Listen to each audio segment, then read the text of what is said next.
On a l'impression qu'aujourd'hui, avec l'accord Bougival, c'est que c'est l'État avec la droite qui vont décider du devenir du peuple kanak. Je pense que c'est pas possible, on n'a pas fait tout ce chemin pour ça. Le chemin de construction qu'on a engagé depuis 88 avec Jean-Marie Tchibaou,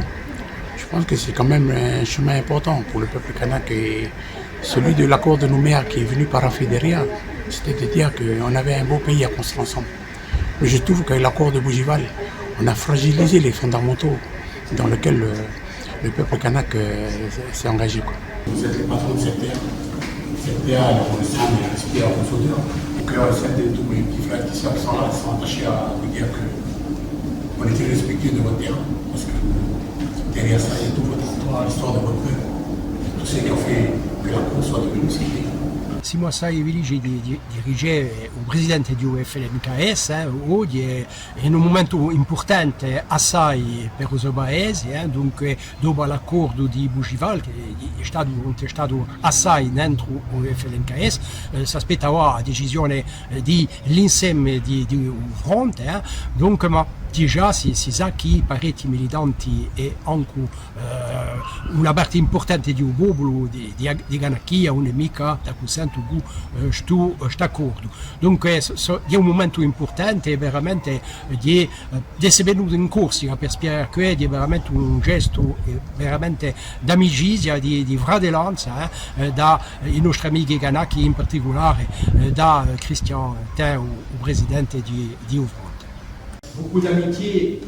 pour vous, Monsieur le Président, et également pour tous vos frères qui sont ici et ceux qui sont demeurés dans votre pays. Christian Tin, avec une délégation représentant le CCAT, le FNKS, vous avez l'honneur d'être là aujourd'hui.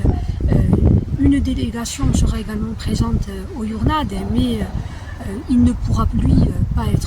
être présent puisqu'il y a un congrès important notamment qui se déroulera ce week-end. Il est venu nous expliquer son point de vue sur le projet d'accord de Bougival, les fortes réserves qui sont exprimées. Bien sûr, il ne s'agit pas pour nous de parler à la place du peuple kanak et de commenter les projets d'accord, même si nous avions émis dès la semaine dernière nous-mêmes un certain nombre d'observations et nous étions en attente de beaucoup de précisions,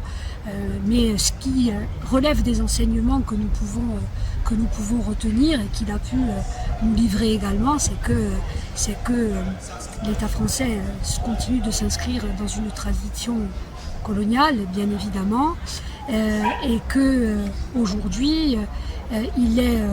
est clair que pour nous la question du rapport de force reste un élément clé,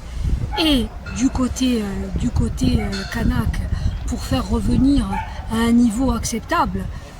ce projet d'accord, si toutefois celui-ci venait à être entériné en l'état, et de notre côté, nous l'avons dit et nous le disons depuis des mois et maintenant des années, les accords de Beauvau, tels qu'ils ont été validés, ouvrent la porte non pas à tous les possibles, et dans ce cas-là ça aurait été une étape acceptable, mais entrave toute possibilité